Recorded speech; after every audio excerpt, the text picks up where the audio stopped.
High self esteem is actually public name है इसका, लेकिन असल में सेल्फ एस्टीम है। हाई कह ले, फिर हाई कह सकते हैं, लेकिन ग्रैंडियोसिटी जो है वो हाई सेल्फ एस्टीम नहीं है। ग्रैंडियोसिटी एक सिम्टम है जो कि बाइपोलर डिसऑर्डर में होता है। ग्रैंडियोज का मतलब होता है बहुत बड़ी बात। ग्रैंडियोसिटी का मतलब है कि जो बड़ी बड़ी बातें सोचता है, छोटी बातें नहीं सोचता, अपने कद से ज़्यादा छलांगे लगाता है और कर नहीं पाता। वो लपकता है अंगूरों के गुच्छे की तरफ पर पकड़ नहीं सकता क्योंकि गुच्छा उसकी पहुंच से बाहर था।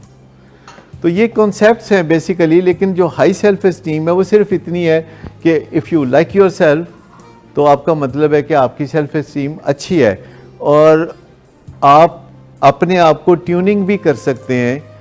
अपनी जो कारकर्दगी है ज़िंदगी में उसकी तरफ तवज्जो करते हुए आप अपनी ट्यूनिंग भी कर सकते हैं कि आप अपनी कोई कारकर्दगी को सोचें और फिर आप कहें अपने आप को that I like my self. जैसे पंप से नहीं हवा भरते, अगर सेल्फ एस्टीम लो हो तो अपने आप को प्रोग्राम किया जा सकता है। 12 कदमों का प्रोग्राम है, ये शेम हीलिंग प्रोग्राम है। यहाँ जो भी प्रोग्राम होते हैं नशे की बीमारी से निजात के, ये शेम हीलिंग प्रोग्राम है। जैसे नशे होते हैं, जैसे कोई मोतियों की माला है तो उसमें हर मोती एक नशा है और जो बीच में धागा है, जो कॉमन थ्रेड है, हर मोती के पीछे अंदर जो कॉमन थ्रेड है ये शेम है। अब समझें कि बुनियादी तौर पर जो काम होता है किसी भी रीहैब में, वो चाहे 12 स्टेप प्रोग्राम के ज़रिए हो या 7 हैबिट्स के ज़रिए हो या एग्जेक्टिव स्किल्स के ज़रिए हो या डायरेक्टली शेम हीलिंग प्रोग्राम कोई हो, ये सब का सब मकसद ये होता है कि लोगों को उस इटर्नल शेम से निकालना। और इस पे जो दुनिया में अथॉरिटी हैं वो डॉक्टर जॉन ब्रैडशॉ इस पे अथॉरिटी हैं। अनफॉर्चुनेटली ही इज़ नो मोर। उन्होंने बहुत सी किताबें लिखी और उनकी एक किताब इस पे मार्कातुल आरा किताब है जिसका नाम है healing the Shem that binds you, यानी वो शेम को हील करना जो आपको बांध के रखता है। क्योंकि शेम बांध के रखती है, वो आपको पीछे रखती है। ये जो चारपाई के नीचे छुपने का, आप में से कौन कौन है जो बचपन में चारपाई के नीचे छुपता था जब मेहमान आते थे? मैं छुपता था जी जी जी। तो ये जो पीछे पीछे होना है, कई बच्चे होते हैं वो बड़े आगे आगे बढ़ के हर एक को आप पे ही ट्विंकल ट्विंकल सुनाना शुरू कर देते हैं ज़बरदस्ती। कोई आप में से ऐसा बच्चा है जो ज़बरदस्ती ट्विंकल ट्विंकल सुनाता रहा हो? जो ह्यूमन बीइंग अपने आप को पसंद करता है और दूसरे के साथ कनेक्ट करने में उसको कोई प्रॉब्लम नहीं। अगर आपको कोई फ़ोन आता है और आगे ओ नॉट अगेन, तो फिर इसका मतलब है कि आप ह्यूमन बीइंग को एम्ब्रेस नहीं कर रहे। और यूजुअली जो फ़ोन आता है वो या अब्बा का होता है या अम्मा का होता है, या इस तरह का कोई फ़ोन होता है जो बंदा कहता है कि ये नहीं मैं सुनना। लेकिन जो हर आने वाली आवाज़ पे जिसका दिल धड़कता है, जैसे परिंदे चहचहाते हैं तो उसका दिल धड़कता है। लेकिन इससे निकलने की कोशिश करनी चाहिए ना। जैसे मैंने बताया कि जब मैंने चाय छोड़ी तो अक्टूबर 16 तारीख 2018 और जनवरी फरवरी तक पहुँचते पहुँचते मुझे फ़ोन आता था तो मैं कहता था ना ही सुनना पाए, अच्छा फिर मैं ठहर के कर लूँगा, कॉल बैक कर लूँगा। तो ये जो एक डेफिसिट क्रिएट होता है, डेफिसिट इसको हम कहेंगे कि जब आप कोई नशा छोड़ते हैं तो एक डेफिसिट क्रिएट होता है, और जब आप कोई नई वर्जिश शुरू करते हैं तो तब भी एक डेफिसिट क्रिएट होता है, क्योंकि आपका जिस्म उसका आदी नहीं होता। देखा, अगर तो कोई वजह मौजूद है कि आप किसी से बात नहीं करना चाहते और वजह उसके साथ है, आपके साथ नहीं है, लेकिन अगर आपका मूड ही ढिला-मठा है, एक ऐसी स्टेज भी होती है इंसान के ऊपर कि कोई आपको कहता है अस्सलाम वालेकुम तो आप कहते हैं मैं सलाम करता हूँ, मैं जवाब देना पड़ेगा।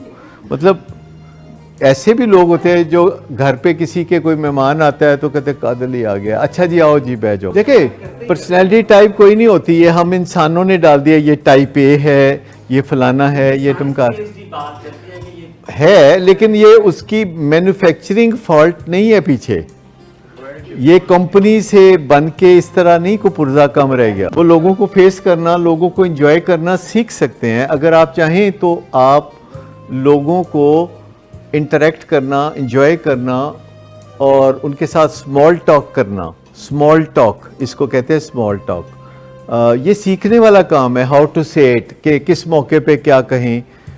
जब कोई मौजू ना मिले तो कुछ लोग शुरू हो जाते हैं ना, मौसम बस बदल रहा है मौसम। मेरा ख्याल है कि सीखने का अमल है, मैंने सीखा है ऐसा, मैंने सीखा है कि इंसानों के साथ रब्त बनाना, दोस्ती बनाना, ये अल्टीमेट खुशियों का गहवारा है।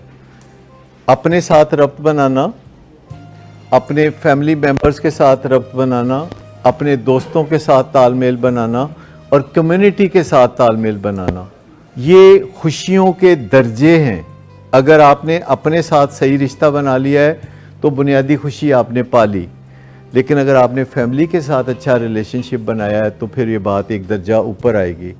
और फिर आप वर्क प्लेस पे या दोस्त अहबाब के साथ भी ताल्लुक़ बनाना चाहते हैं तो अब अक्सर होता है कि मैं तकरीबन 7:30 पौने 8 फारिग हो चुका होता हूँ और उसके बाद नदीम साहब तशरीफ़ ले आते हैं मेरे कमरे में, फिर जनाब डॉक्टर इजाज़ कुरैशी साहब आ जाते हैं, फिर कोई और आ जाता है, फिर सामना आ जाती हैं, फिर इधर से जाते जाते मिस शुमाइला आ जाती हैं और मुझे जाते जाते 9:30 बज जाते हैं। कोई आके तो टुर जाता है, कोई इधरों आ जाता है तो फिर टुर जाता है और अखीर पे मैं कोई 9:30 बजे फिर निकलता हूँ जाने के लिए। तो मज़ा आता है ना आपको कि अगर आपने रब्त बनाया हुआ है वर्क प्लेस पे तो फिर आप उसको अगर एंजॉय करते हैं, या कम्युनिटी के साथ, जैसे मैं यहाँ आता हूँ तो एक स्पिरिट सी आ जाती है। और कई दफ़ा मेरा इरादा ये होता है कि मैं पीछे आके आराम नाल बह जाऊँ, क्योंकि इतनी अच्छी बातचीत कर रहे होते हैं मेरे साथी नदीम नूर, मिस शुमाइला, आमना, डॉक्टर इजाज़, इतनी अच्छी बातें कर रहे होते हैं कि मेरा दिल करता है अच्छा बैठ के तो आराम से मैं सुनूं। और लेकिन फिर कोई बीच में ऐसी बात हो जाती है, फुलझड़ी कोई ऐसी आती है कि मैं फ़ौरन ही फिर स्टेज पे आके तो I take over the stage.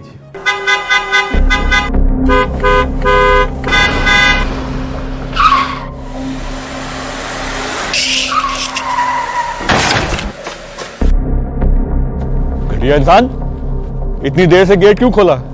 सोए हुए थे तुम क्या? सर मैंने तो मिनट भी बकवास ना कर तुम मेरे साथ। क्या कर रहे हैं आप? अब्बा जी घर पे हैं, नशे में गालियां दे रहे हैं। खुदारा होश में आए, क्या हो गया आपको? होश में कैसे आऊं? सारा किया धरा इन्हीं का तो है। शराब नोशी की वजह किरदार की खराबी नहीं, मूड की खराबी है।